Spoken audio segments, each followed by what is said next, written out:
Welcome to Havana, Cuba, a city that's been mostly off limits to Americans for more than 50 years. But now, with diplomatic relations re-established between the Cold War foes, Cuba's doors are finally opening to more and more Americans.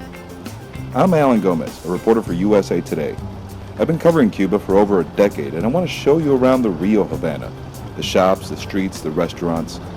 Through this 360-degree experience, look around and we'll explore the fabric of a capital frozen in time.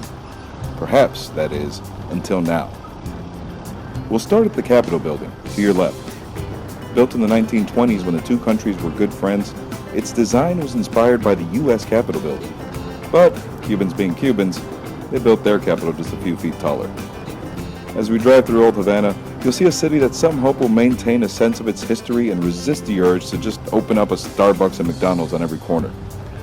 Others feel that romantic vision ignores the poverty that most Cubans have endured for so many years, hoping instead that everything changes in a hurry once more Americans and their money make it down here. Along the city's famed Malecon, a seawall that runs the entire length of the old city, you can almost see the debate playing out. Look to your left and you'll see the Atlantic Ocean, Key West just 90 miles over the horizon. To the right, a combination of old, dilapidated buildings that are clear representations of the island's stagnant economy, and newer, rebuilt hotels and restaurants that the government has slowly improved in recent years to draw in more tourism dollars. Look back and you'll see what so many Americans really want to know about, those classic American cars. We're in a 57 Ford to be exact.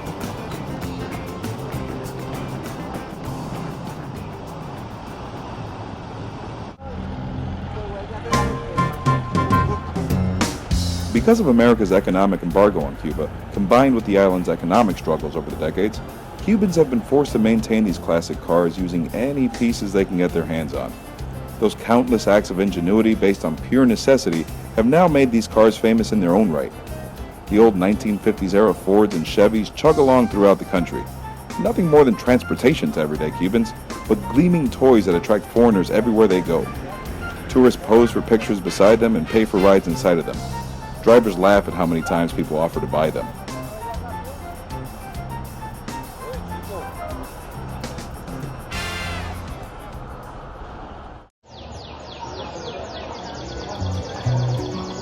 Now we're looking around the heart of Old Havana. While tourists visit the cathedrals and other historic sites, most of the old city is a working-class residential area. To understand what you're seeing, we have to go back to New Year's Day 1959, when Fidel Castro and his bearded guerrillas won their revolution. They created a communist government that barred Cubans from owning, buying, or selling their property. Everything belonged to the state. Fidel's brother Raul changed that rule after he took over for his ailing brother recently, finally allowing for private ownership. That led to all kinds of changes, from a Cuban real estate market to a Cuban eBay site. But still, all those years of state ownership means most of the people you see here have lived in the same place for 30, 40, 50 years.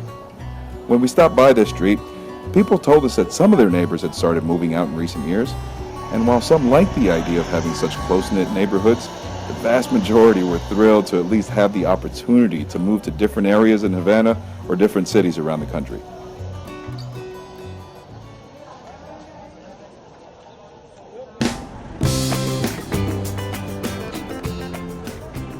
Back on the road in a more tourist-friendly area, and you can immediately see the difference. More of the buildings have been painted and renovated, the streets are cleaner. That's partly thanks to the government, which has been working for years to update some of the crumbling facades that have become unfortunately iconic throughout this city. But it's also due to changes that allow more Cubans to operate private businesses. Now, more Cubans are running guest houses and restaurants that, with the help of money coming from relatives abroad, can be rather opulent. Check out Airbnb and you'll find all kinds of apartments around Old Havana that have been spruced up for visiting tourists.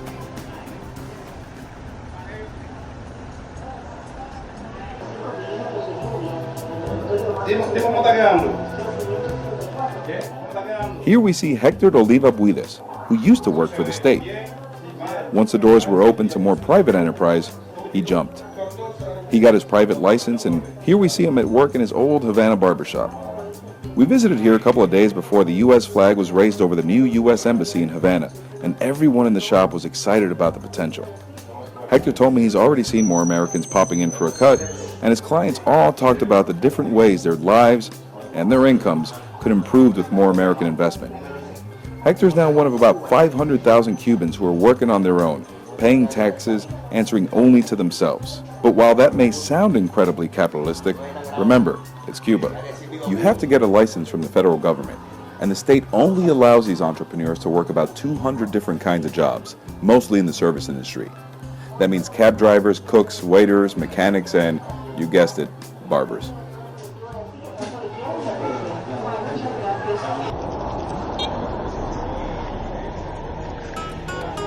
Back along the Malecón, people are lined up, just like every other day, casting into Havana Harbor to catch some fish.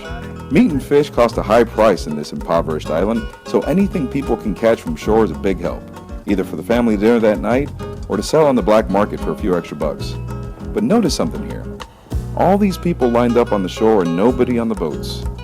That's because getting approval from the Cuban government to own and operate a boat is an incredibly difficult task. Why? Consider this. For the past couple of decades, hundreds of thousands of Cubans have become so desperate to flee the island that they've set to sea on rafts, inner tubes, anything they can create that might get them across the treacherous stretch of ocean and reach the U.S. So anybody looking to buy a boat down here is usually seen as a flight risk.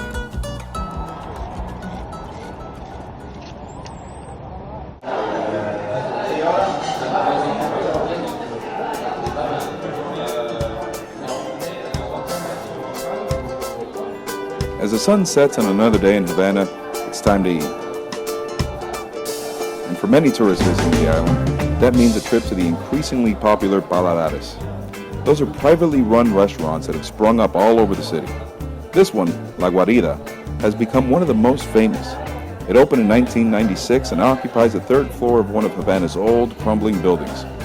You walk up the 2 flights of dimly lit staircases, past apartments where families are going about their day, and enter this quaint, rich setting. I can tell you the food is amazing. A blend of traditional Cuban dishes with new wave dishes, including everything from lobster to tuna to huge helpings of steak. The building is so unique it was used in the film like water for chocolate, and they've now added a modern rooftop bar that provides some of the best sunsets you'll see in Cuba. Just be sure to make reservations. The doorman on the ground floor will make sure you did. People eating here this night hail from different European countries, but expect more of these seats to be filled by Americans as the U.S.'s relationship with this long forbidden island keeps changing.